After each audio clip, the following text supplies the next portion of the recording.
Perkenalkan, nama saya Abdul Aziz Maulana. Saya dari kelas 5 PPBSI. Di sini saya akan menyampaikan terkait proses evaluasi pembelajaran pendidikan bahasa dan sastra Indonesia. Dan di sini saya akan membahas tentang hakikat evaluasi, penilaian, pengukuran, dan perbedaan di antara ketiganya. Menurut KBBI, nilai sama dengan harga penilaian atau proses pengumpulan data. Jadi penilaian itu lebih ke prosesnya ya. Kemudian pengukuran yaitu kegiatan yang ditujukan untuk mengidentifikasi besar kecilnya objek atau massa. Secara umum evaluasi berasal dari bahasa Inggris yaitu evaluation yang berarti penaksiran. Evaluasi juga diartikan sebagai suatu proses sistematis dalam memberikan, menentukan, serta membuat suatu keputusan, juga menyediakan informasi terhadap program yang sudah dilakukan dan sejauh mana sebuah program telah dicapai. Menurut Suprananto pada tahun 2012, tahun halaman 16, cabang ilmu statistika terapan yang bertujuan untuk membangun dasar-dasar untuk pengembangan tes yang lebih baik sehingga menghasilkan tes yang valid. Untuk melihat hasil belajar siswa, guru dapat mengetes siswa dengan baik itu dengan membaca, mengamati, mendengarkan, dan menyimak. Barulah kita bisa ambil keputusan melalui 3 maksud yang tadi, yaitu penilaian, pengukuran, dan perbedaan. Pada evaluasi, penilaian, pengukuran, dan perbedaannya. Yang pertama yaitu ada penilaian. Menurut Jainul pada Asnawi dan Noeh Nasution 2001, adalah suatu proses untuk mengambil keputusan dengan menggunakan informasi yang diperoleh melalui pengukuran belajar baik yang menggunakan tes maupun non-tes.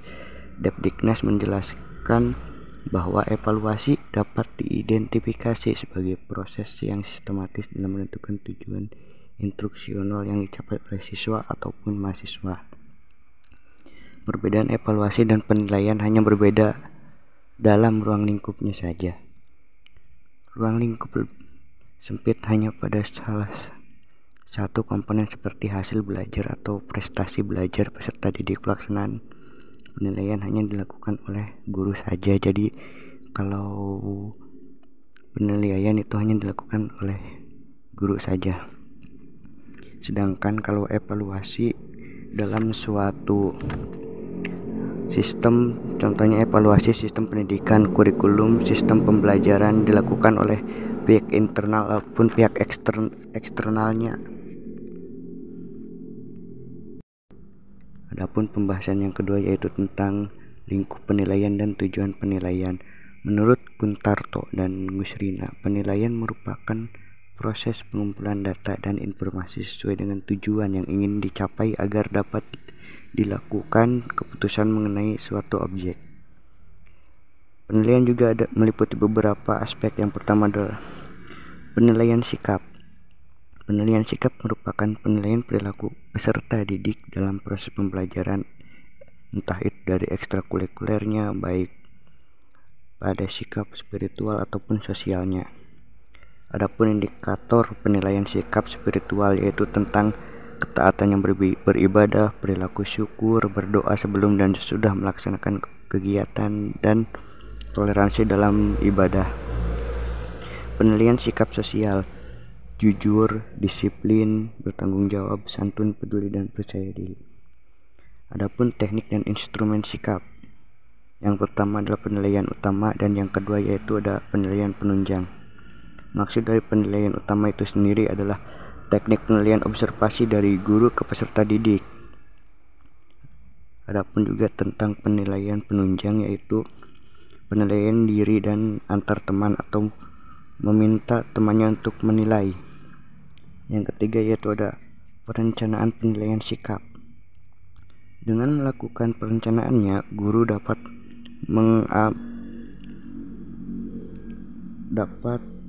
mengarahkan pembelajaran langsung pada yang dapat menunjukkan sikap peserta didik yang telah direncanakannya sebelumnya.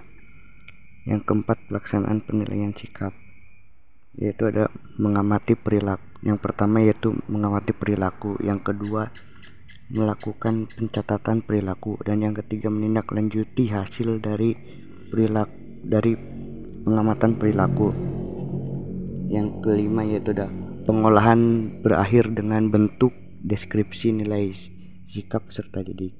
Yang pertama yaitu penilaian pengetahuan, menilai penguasaan dalam pengetahuan faktual, konseptual, dan prosedural dalam berbagai tingkatan proses berpikir.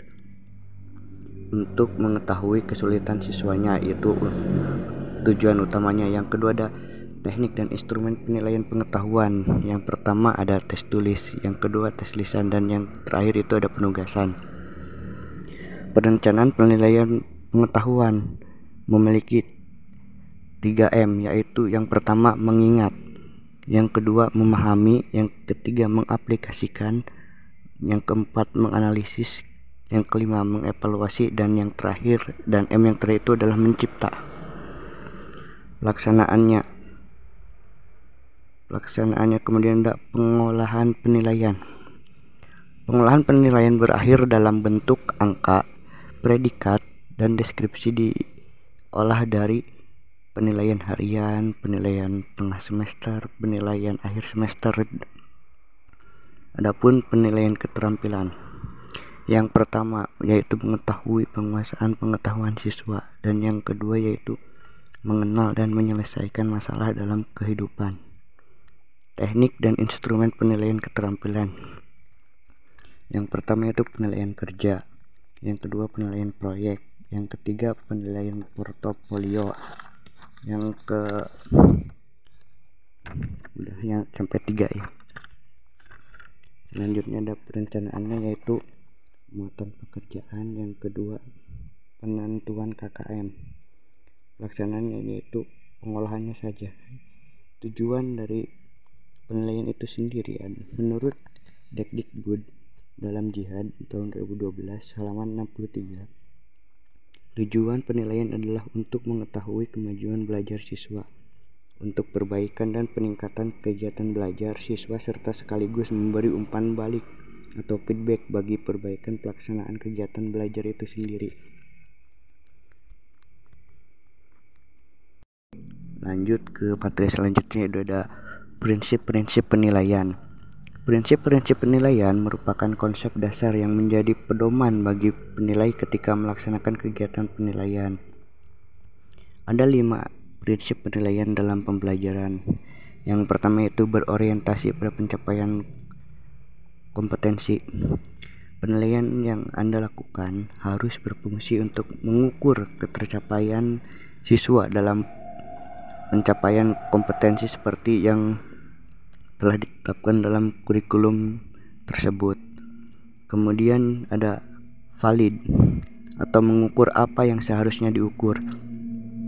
Contohnya, pada akhir pembelajaran bahasa Indonesia, siswa diharapkan dapat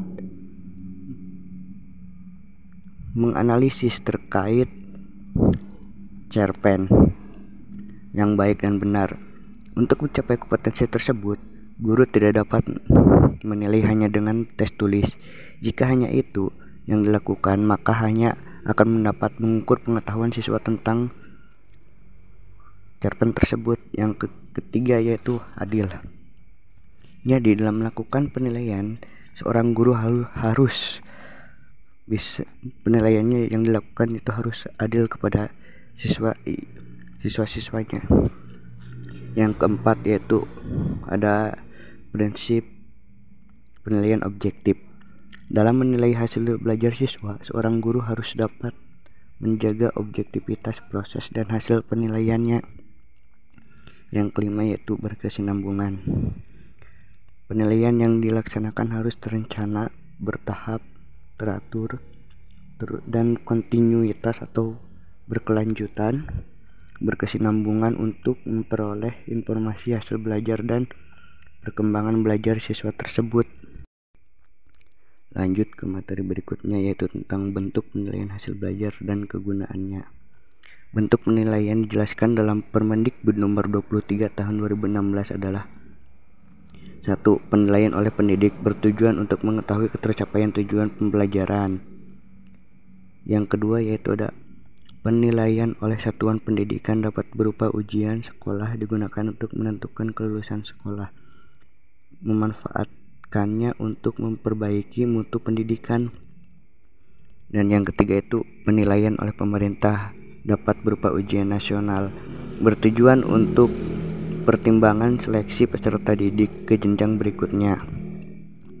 Penilaian yang dilakukan pendidikan dapat berupa ulangan, baik itu ulangan, pengamatan, penugasan, dan lain-lain.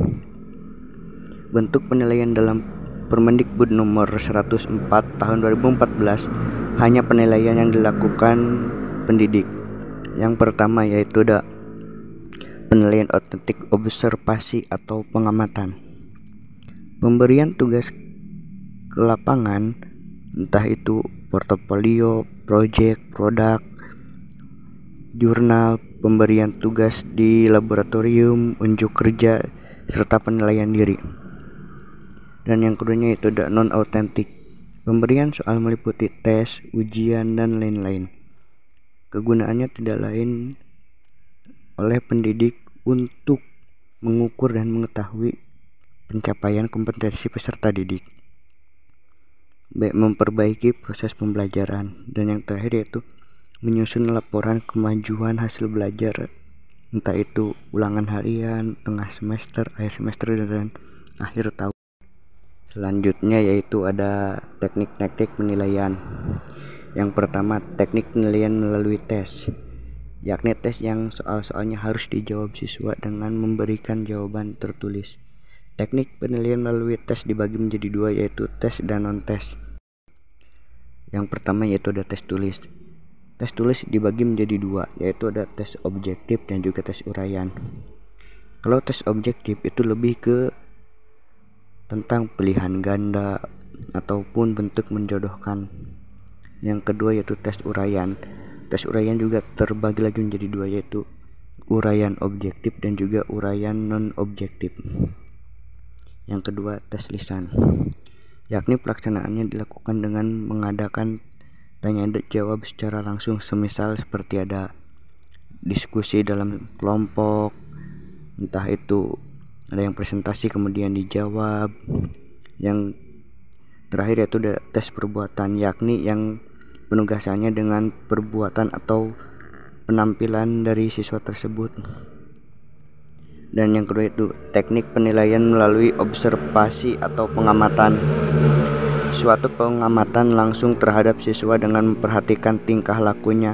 Observasi ini dibagi menjadi dua, yaitu observasi partisipatif dan observasi non partisipatif. Contoh observasi partisipatif yaitu guru hanya mengamati setiap anak. Non partisipatif yaitu guru hanya pengamat. Dan yang ketiga ada teknik penilaian melalui wawancara. Nah, ini kalau teknik penilaian melalui wawancara itu seperti sebuah tes tentang pengalaman si siswa tersebut gitu. Yang selanjutnya yaitu ada mekanisme penilaian. Mekanisme penilaian adalah upaya yang dilakukan untuk mengukur pencapaian kompetensi peserta didik secara berkelanjutan dalam proses pembelajaran. Untuk memantau kemajuan, mekanisme penilaian diatur berdasarkan pelaksana penilaian. Yang pertama yaitu mekanisme penilaian oleh pendidik. Perencanaan strategi penilaian dalam penyusunan RPP, penilaian sikap, pengetahuan, dan keterampilan dengan teknik yang relevan. Kemudian yang kedua yaitu ada penilaian oleh satuan pendidikan. Penetapan KKM, penilaian pada semua aspek belajar dan pelaksanaan berupa ujian akhir sekolah atau madrasah.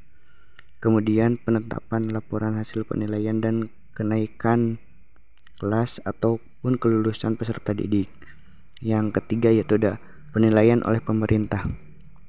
dilakukan dalam bentuk ujian nasional, survei, dan sensus melalui kerjasama dengan pihak-pihak yang terkait.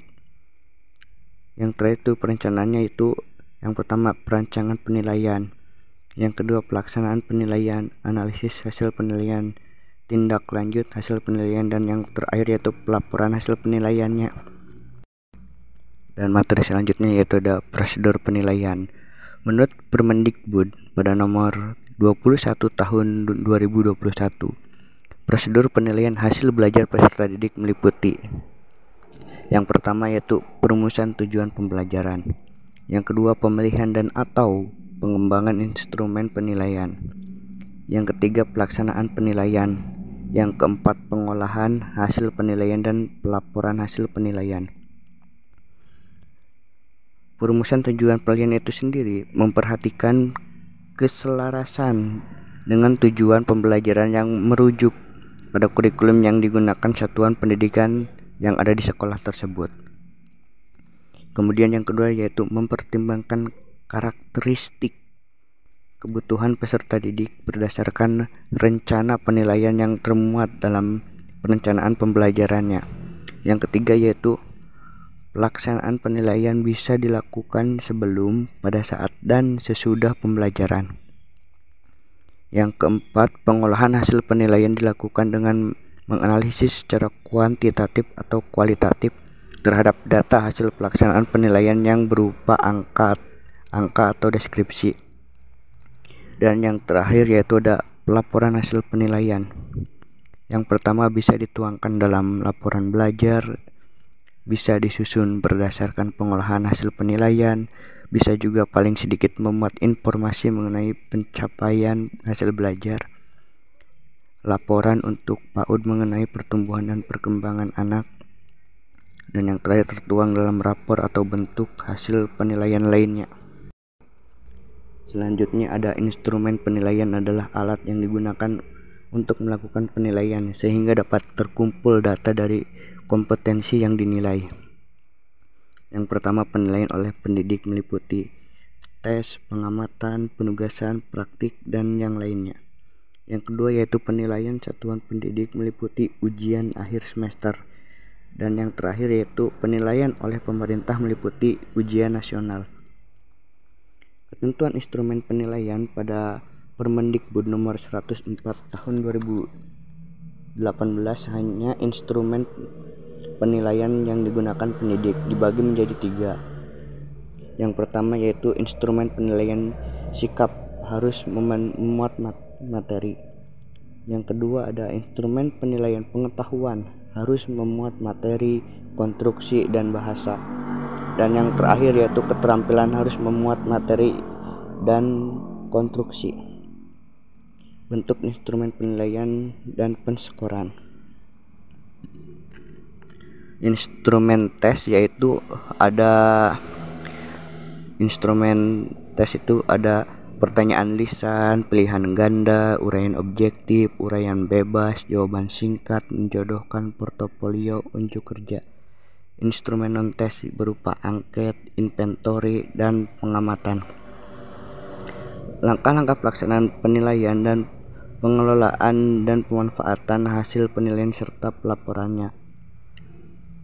Pengelolaan ada 4 tujuan dasar. Yang pertama ada informasional, dan yang kedua ada motivasional, dan ketiga administratif, dan yang keempat ada pedoman. Adapun langkah-langkahnya yaitu yang pertama membuat dan menetapkan rencana serta tujuan pembelajaran. Yang kedua menentukan teknik penilaian yang tepat. Yang ketiga pelaksanaan proses penilaian. Yang keempat menganalisis penilaian. Yang kelima menyesuaikan pembelajaran. Adapun pengertian evaluasi penskoran, penilaian perbedaan prinsip atau perilaku, bentuk penilaian, teknik bentuk penilaian, mekanisme instrumen penilaian. Yang selanjutnya ada langkah-langkah pelaksanaan penilaian dan pengelolaan atau pemanfaatan hasil penilaian serta pelaporannya. Yang pertama langkah-langkah evaluasi hasil belajar. yaitu yang pertama menyusun rencana evaluasi belajar, yang kedua menghimpun data, yang ketiga melakukan verifikasi data, yang keempat mengolah dan menganalisis data, yang kelima memberikan interpretasi dan menarik kesimpulan, yang ketujuh tindak lanjut hasil evaluasi itu sendiri, dan yang terakhir adalah teknik tes objektif.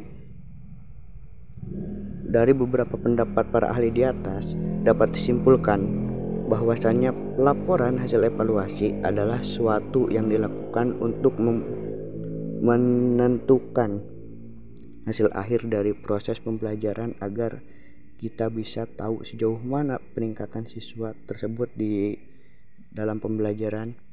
Adapun metode yang dipakai dalam kajian ini adalah metode kajian pustaka. Berdasarkan pengolahan hasil penilaian, pendidikan membuat laporan hasil penilaian. Hasil penilaian dapat berupa rekap lembar jawabannya atau bentuk lain sesuai dengan tujuannya. Rekap nilai atau lembar jawaban sangat diperlukan bagi peserta didik untuk mengetahui materi yang sudah dikuasai dan materi yang belum dikuasainya, sehingga dapat digunakan sebagai acuan untuk belajar bersungguh-sungguh lagi. Pelaporan hasil penilaian juga dalam bentuk rapor untuk setiap semester. Hasil penilaian dapat menggunakan untuk mengetahui kemampuan dan perkembangan peserta didik. Di samping itu, hasil penilaian dapat juga memberi gambaran tingkat keberhasilan pendidikan pada satuan pendidikan. Berdasarkan hasil penilaian itu sendiri, kita dapat menentukan langkah atau upaya yang harus dilakukan dalam meningkatkan kualitas proses dan hasil belajar oleh pendidik, satuan pendidikan, orang tua, peserta didik, maupun pemerintah itu sendiri.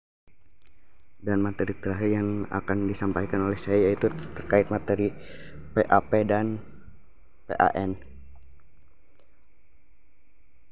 Penilaian acuan patokan atau PAP adalah pendekatan penilaian yang membandingkan hasil pengukuran terhadap mahasiswa atau peserta didik dengan patokan batas kelulusannya yang ditetapkan dari masing-masing bidang kuliah atau bidang pendidikan yang telah dikuasai dapat dikembangkan. Adapun penilaian dengan acuan norma atau PAN adalah salah satu teknik yang dianggap tepat oleh guru itu sendiri. PAP pada umumnya digunakan untuk menafsirkan hasil tes sumatif, sebaiknya diterapkan pada hasil penilaian yang menentukan keberatan siswa dalam hasil belajarnya, seperti pada UTS, UAS, dan PAS. Sumatif itu sendiri adalah melakukan kuis atau ujian harian untuk mengukur pemahaman siswa terhadap materi yang sudah disampaikan. Yang terakhir yaitu penilaian PAN mengacu pada penilaian kelompok dengan membandingkan nilai-nilai siswa pada kelompok tersebut. Mungkin cukup sekian yang bisa saya sampaikan terkait materi evaluasi. Kurang dan lebihnya mohon maaf. Wassalamualaikum warahmatullahi wabarakatuh.